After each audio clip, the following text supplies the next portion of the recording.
আসসালামু আলাইকুম, কেমন আছেন আপনারা সবাই? আশা করি সবাই ভালো আছেন। দর্শক বন্ধুরা, আজকে আপনাদেরকে জানাবো পেঁয়াজ কোপানোর পর কিভাবে পেঁয়াজ গাছকে মোটা করবেন এবং পেঁয়াজ গাছকে কিভাবে ছত্রাক মুক্ত রাখবেন এবং কিভাবে পেঁয়াজ গাছকে সুস্থ সবল রাখবেন এবং কিভাবে পেঁয়াজ থেকে অধিক ফলন পাবেন, সমস্ত কিছু তুলে ধরবো আজকের এই ভিডিওর মধ্যে। এবং আজকে আপনাদের সাথে এমন কিছু ফাঙ্গিসাইড নিয়ে কথা বলবো যে ফাঙ্গিসাইডগুলি আপনাদের পেঁয়াজে প্রয়োগ করলে পেঁয়াজ গাছগুলো থাকবে সতেজ সবুজ এবং রোগ মুক্ত এবং ছত্রাক মুক্ত এবং পেঁয়াজ গাছগুলো ধীরে ধীরে মোটা হতেও শুরু করবে।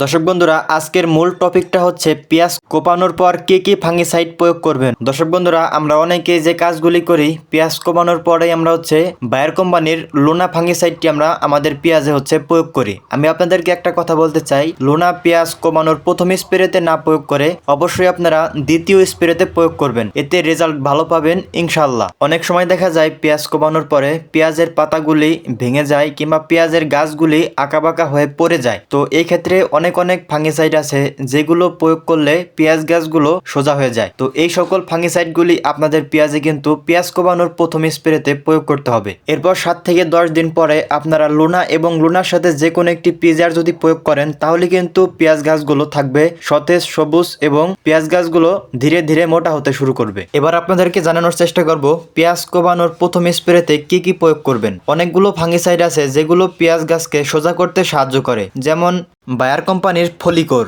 স্কোর এবং ম্যাগনোডাল কোম্পানির পজিটিভ। এই সকল ফাঙ্গিসাইডগুলি কিন্তু আপনার পেঁয়াজ গাছকে সোজা করতে সাহায্য করবে এবং পেঁয়াজের মারাত্মক যে রোগগুলো পার্পল ব্লুস অর্থাৎ পেঁয়াজের আগাপোড়া বা আগামরা এই সকল রোগেরও কিন্তু দমন করতে পারবে এই সকল ফাঙ্গিসাইডগুলো। দর্শক বন্ধুরা, এই ফাঙ্গিসাইডগুলোর মধ্যে যে কোনো একটি যদি আপনার পেঁয়াজে প্রয়োগ করেন পেঁয়াজ কোপানোর পরে ইনশাল্লাহ পেঁয়াজ গাছগুলো সোজা হয়ে যাবে এবং পেঁয়াজ গাছগুলোর যে আগাপোড়া আগামরা এই সমস্ত রোগেরও কিন্তু দমন করতে পারবে এর মধ্যে যে কোনো একটি ফাঙ্গিসাইড প্রয়োগ করলেই। এবং আপনাদের পেঁয়াজের তৃতীয় স্প্রেতে আপনারা যদি যে কোনো একটি পিজিআর প্রয়োগ করেন তাহলে কিন্তু পেঁয়াজ গাছগুলো ধীরে ধীরে মোটা হতেও শুরু করবে। আর এমনিতেও পেঁয়াজ কোপানোর পরে পেঁয়াজ গাছগুলো ধীরে ধীরে মোটা হতেও শুরু করে এবং পেঁয়াজ গাছগুলো সতেজ সবুজ হতেও শুরু করে। এই ভিডিওর মধ্যে আমি আপনাদেরকে একটি তথ্য দিয়ে রাখি, বাংলা মাসের পৌষ মাস, এই পৌষ মাসের প্রথম সপ্তাহের মধ্যে আপনারা আপনাদের জমিতে পেঁয়াজের চারাগুলি রোপণ করার চেষ্টা করবেন। এই ক্ষেত্রে আপনারা আগে থেকেই পরিকল্পনা করে রাখবেন যে পৌষ মাসের প্রথম সপ্তাহের মধ্যেই আমাকে পেঁয়াজের চারাগুলি আমার জমিতে রোপণ করতে হবে। পেঁয়াজের চারা রোপণের উপযুক্ত সময় হচ্ছে